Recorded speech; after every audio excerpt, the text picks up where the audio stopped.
essa jaquetona aqui, eu tô parecendo o Mike da novela Despedida de Solteiro. Essa referência aí só vai pegar quem viu novela nos anos 90, tá? Então, se você não entendeu, eu desconsidero. Olá, você, tudo bem? Bom dia, boa tarde, boa noite, independente da hora que você esteja assistindo este vídeo. Primeiramente, eu quero agradecer os novos inscritos, as pessoas que estão acompanhando aí, estão vendo as minhas histórias, estão se identificando com as coisas que eu tô contando aqui no canal, com as minhas vivências. Muito obrigada a todos vocês, sem exceção.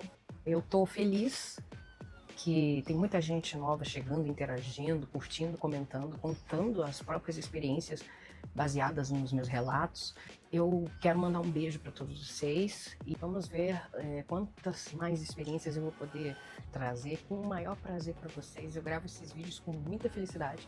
Eu acho que eu nem era para estar aqui essa semana se não fosse eu ter melhorado da gripe que eu peguei. Eu fui para um lugar muito frio na semana passada. E a queda de temperatura aqui também no sul do Rio de Janeiro foi um negócio assim brusco demais e me levou, né, acabei pegando um resfriado bem forte. Mas felizmente eu me enchi de chá de gengibre, limão e mel e tô aqui, vou contar pra vocês mais uma vivência de vida passada. Pois é, uma das que não foi relatada na entrevista com a Fia lá em São Paulo, né, que é a Elígia, que é a última vida, no caso, que eu deveria contar, né? Porque vocês me pedem para falar das vidas passadas.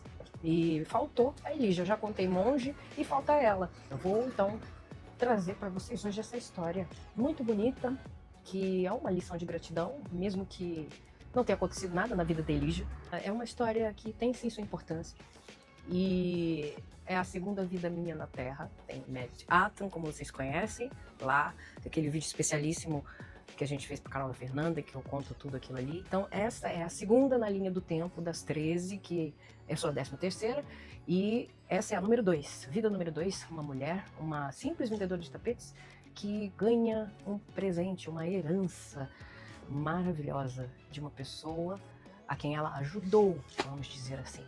A Elígia, ela é uma moça ali com roupas simples, aparência de camponesa, cabelos compridos, sempre presos assim desse jeitinho que eu tô, metade preso, metade solto. Ela é uma vendedora de tapetes, né, como vocês estão cansados de ouvir eu falar.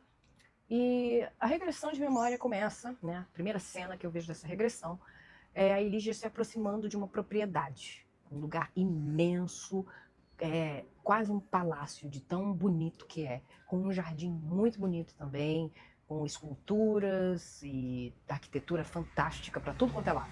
A Elígia, ela tem uma carroça, tá? Uma carroça, esse burrinho que auxilia ela a levar essa carroça para onde quer que ela vá, com os tapetes, que são tapetes de muita qualidade. Ela vende esses tapetes ali naquela região da cidadezinha que ela mora, né? E ela está sempre andando nesse mesmo caminho em que ela avista essa propriedade. Então há um momento em que ela decide adentrar essa propriedade para ver se naquele lugar maravilhoso que ela sempre avista, né? Que ela sempre tem curiosidade de entrar, ela vai ver se alguém vai atendê-la ali, se mora alguém ali, porque ela nunca vê ninguém, ela só vê aquela propriedade, aquele lugar ali, mas não vê ninguém. Então ela vai lá, ela adentra, é uma escadaria imensa para se aproximar da casa gigante que é, aquele castelão, palácio, seja lá o que for. Ela então é recebida por um homem com vestes muito bonitas, né, uma espécie ali de mordomo, e ele a recepciona numa porta que tem 50 vezes o tamanho dela. É muito grande, é muito imenso. Aquilo ali realmente pensa ela, não foi construído por humanos, de tão maravilhoso que é aos olhos dela.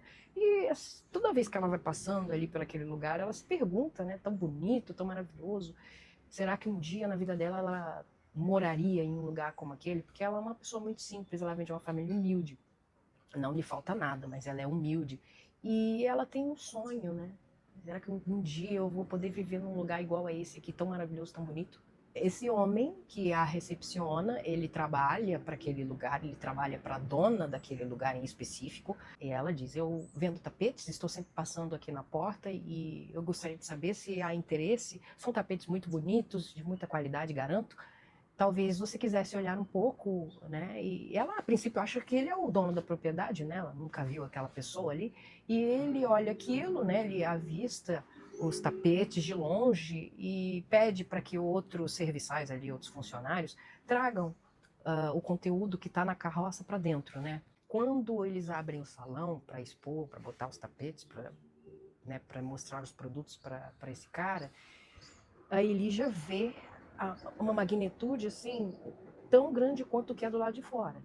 Tudo bonito, tudo feito de porcelana, são esculturas e cores e vitrais e as coisas mais maravilhosas. Ela nunca tinha visto aquilo na vida dela, né? Então aquele sonho dela de morar num lugar como aquele, aquilo cresce dentro dela, ela fica encantada, ela fica maravilhada com aquilo. Então ele imediatamente paga a Elija, né? Ele compra todo aquele material, ele acha muito bonito mesmo. E aí eu me lembro que a Elija deixa a propriedade com a carroça e quando ela está saindo da propriedade, tem um caminho de volta para a cidade que ela vive, passa por ela uma outra carroça. Nessa outra carroça há uma mulher dentro que pede para que ela seja parada, que a Elija seja parada. E Elija não entende, né, o que está acontecendo. E aí, né, de uma janelinha dentro daquela carroça, que é uma carroça bonita, uma carroça de gente rica, vamos dizer assim, sai a cabecinha de uma mulher. Assim, né, uma mulher já de idade, não tanta, mas tem idade. E ela olha para Elija, ela pergunta: Olá, você está saindo da propriedade? O que você está fazendo? Quem é você? Ela responde as perguntas que a mulher faz. Eu sou uma vendedora de tapetes, eu estou vindo da cidade mais próxima. Essa mulher é mesmo. Então você é uma vendedora? Poxa, que interessante. Volte qualquer dia. Aí ela olhou e, mas é você a dona da propriedade que o homem falou, para quem eu vendi os tapetes? E aí ela disse, sim, sou eu sou dona deste lugar. A verdade é que eu cuido desse lugar. É o meu marido quem é o dono e eu fico aqui. Ela imaginava que naquele lugar maravilhoso lá tinham vários quartos, né? Porque era muito grande. Ela imaginava, pô, para cada cômodo deve caber um tapete que eu vendo aqui. Então vou ter muito lucro toda vez que eu vier, né? Já tive lucro agora, imagino das próximas vezes. Vou vender um tapete para cada cômodo desse lugar. Ele já aceita o convite, né? E passa-se um tempo, ela retorna com mais tapetes para vender para aquela mulher. Só que dessa vez quem aparece para atender a Elija é a própria proprietária, a própria pessoa lá, a própria mulher. Ela fica muito feliz quando ela vê a Elija, ela reconhece. Ela não só compra mais tapetes da Elija, ela nem precisava, mas ela compra porque ela tem tanto carinho, assim, ela foi tanto com a cara da Elija que ela convida a Elija para tomar um café, para conhecer a propriedade, que tinha muita coisa mesmo ali. Ela apresenta o palácio, aquele castelão, aquele lugar maravilhoso, né? Elija realiza o sonho de conhecer um lugar como aquele. Passa-se um tempo, elas vão sempre se encontrando, a Elija vai sempre indo visitar essa senhora. E é interessante porque aquela senhora fica tão curiosa com a Elija que ela observa, né? Ela vê uma vida que ela nunca viveu. E a Elija é diferente, apesar de simples. A Elija tem uma graça. E ela se pergunta, caramba, a Elija, mesmo na simplicidade, ela parece tão feliz. Ela parece tão satisfeita. É uma simples vendedora de tapetes, mas está com um sorriso sempre no rosto, com um brilho de esperança nos olhos. O que será na vida dessa moça que é tão diferente, que mesmo sem riquezas consegue ter tanta alegria?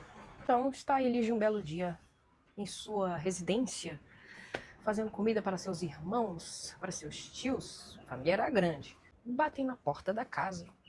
E aí vai atender, né? Atender. Quem é que estava lá do outro lado da porta? Quem é que estava do outro lado da porta? A senhora do palácio.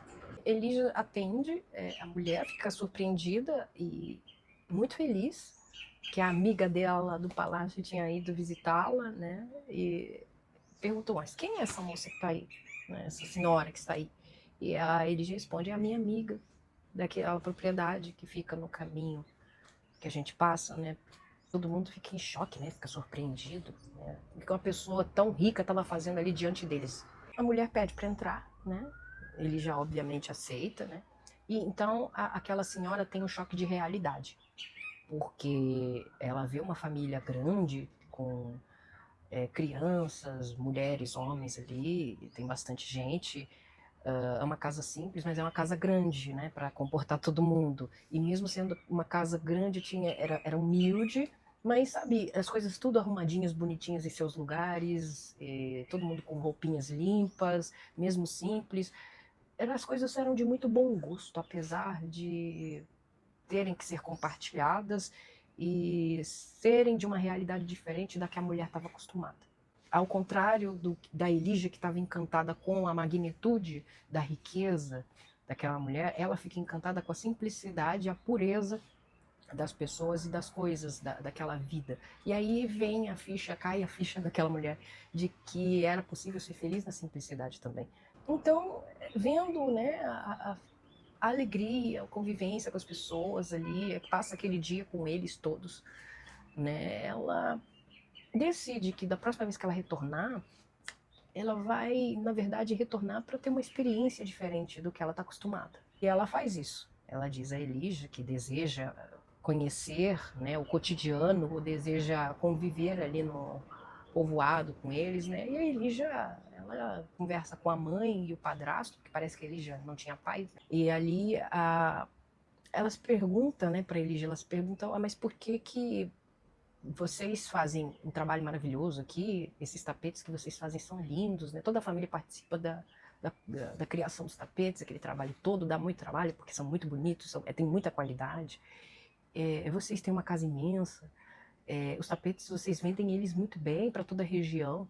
Por que é que vocês ainda assim vivem tão simples, né? Vocês poderiam, pela quantidade de tapetes que vocês vendem e pelo preço, vocês poderiam estar vivendo em um lugar tão maravilhoso, grande, quanto o que eu vivo. E aí ele explica, nós somos muitos, né? Você já percebeu? São muitas bocas para sustentar e os tapetes também geram bastante custo a mais. Para a gente manter essa qualidade, a gente também, parte do valor que a gente recebe, a gente reinveste. Mas esse negócio sustenta a nossa família há gerações. E nós gostamos muito de fazer, de trabalhar com isso. Eu adoro ir passar pelos lugares para vender esses tapetes. Mas, de fato, o seu palácio é muito bonito, né? A Elígia comenta com ela, o seu palácio é maravilhoso, sua casa é muito linda. E eu me pergunto se um dia eu vou viver em um lugar como aquele, né? Quem sabe mais à frente, quando eu me casar, quando eu tiver filhos, estiver mais velha, tenha mais maturidade. Aquela mulher fica pensando, né? No que a Elígia falou, no que a Elígia, aquela coisa da Elígia ser apaixonada pelo lugar que ela mora, né? Mas passam-se os dias, aquela mulher convive com a família, vê a simplicidade, a alegria do povo ali daquela cidade, das pessoas nas ruas, até que a Elígia estava noiva e a Elígia se casa, né, com o prometido dela, o homem com quem ela ia se casar. E eles fazem a cidade inteira de povoada, aquela região. Eles preparam uma rua inteira para Elígia se casar. A Elígia tem um vestidinho dela também, todo bonitinho, né? O que eu lembro é que na regressão aparece que a mulher deu de presente o vestido de noiva para Elígia, né? Mandou fazer, é um vestido muito bonito, cheio de renda, uma coisa maravilhosa, que ela manda entregar para Elígia se casar, o presente dela de casamento para Elígia, né? Já que elas ficaram muito amigas. Passa-se um tempo, a Elígia tem filhos, né? 2 crianças, um casalzinho. No decorrer, né, dos anos, as crianças crescendo, a Elígia sempre vai levando os filhos para visitarem a amiga, né? A visitar essa querida amiga que ficou com a convivência. E aí é interessante porque essa mulher tinha os filhos da Elígia até como netos, né? Ela abraça a Elígia como se fosse uma filha, né? Ela só não adota porque a Elígia já tem mãe. Mas aquela mulher já está ficando idosa, o que acontece com todos nós seres humanos acaba acontecendo também. Os anos se passam e a mulher ficou idosa demais e partiu. A Elígia com certeza ficou muito triste, né, com a partida da amiga, aquela pessoa maravilhosa, aquela segunda mãe para ela, pela proximidade que ela adquiriu junto da Elija, pela simpatia que ela adquiriu junto da Elija, ela tomou uma decisão. E deixa numa carta, né, uma carta testamento. A Elija então recebe essa carta um dia, uma pessoa que servia a família dessa mulher leva e entrega a carta para Elija, né? A Elija lê aquilo e fica muito comovida, porque ela não acredita que aquela grande amiga tinha feito o que fez, teve a capacidade de fazer o que fez, simplesmente porque foi grata à amizade que elas tiveram, ao carinho que elas tinham como mãe e filha, como, né, como ela, a avó das crianças dela. Elija, ela toma uma decisão muito comovida, né? Ela toma uma decisão de que vai, sim, viver naquele lugar, mas ela não vai viver com a família dela exclusivamente. Ela vai abrir o lugar para visitação. Aquele lugar não pode simplesmente ser um lugar para alguém viver, não pode ser uma casa, ele tem que ser um ponto a ser visto pelas outras pessoas, porque ninguém nunca tinha acesso e todo mundo tinha curiosidade de saber. E o que era bonito, ela queria mostrar. Então ela transforma aquele lugar ali num ponto de visitação. Jardins daquele palácio se tornam um point da época para as pessoas visitarem, para as pessoas poderem ter um momento de lazer. Era um mini parque que a Elija acaba constituindo no palácio da amiga dela, o palácio que foi deixado de herança para ela. E, bom, a regressão acabou aí. A lição que fica é a lição da gratidão, a lição da felicidade no simples, na felicidade no modesto. De que apesar de a nós parecer que a riqueza ela é um sinônimo de felicidade, de contentação, não é. Não é emocionalmente falando. Não adiantava ter tanta coisa se ela era tão sozinha. Mas que na Elija ela encontrou. Essa grande amiga fez ela se sentir preenchida novamente. Então, ficou essa maravilhosa lição de gratidão e de preenchimento. E vocês me perguntam assim, mas bom, você recorda de alguém que se conhece dessa vida? A própria dona da propriedade. A dona da propriedade foi minha avó materna. É. Ela foi mãe da minha mãe adotiva. E eu reconheci isso, veio bem forte, né? Quando a Fernanda perguntou se eu reconheci alguém, eu disse para ela que sim, reconhecia a minha avó materna naquela mulher. E é curioso porque a minha avó materna esteve comigo também no contexto da Babilônia, né? No governador da Babilônia. Ela é a mãe do governador. Ou seja, a minha avó materna, ela não foi só mãe da minha mãe adotiva, ela foi minha mãe também. A gente compartilhou o mesmo espírito como mãe em algum momento. Eu sinto muita saudade da minha avó. Foi uma pessoa que eu tive o prazer de conviver. E é isso. Essa é mais uma história de vida passada. Faltava só ela. Espero que vocês tenham gostado, que vocês tenham também tomado a mesma lição que eu tomei. Né? E se para você soou diferente, se você também teve outra percepção dessa história, deixa para mim aí nos comentários, conversa comigo e assim que eu puder a gente bate um papo legal, tá bom?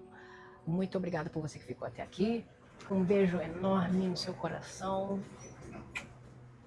Fique bem. Até o próximo episódio.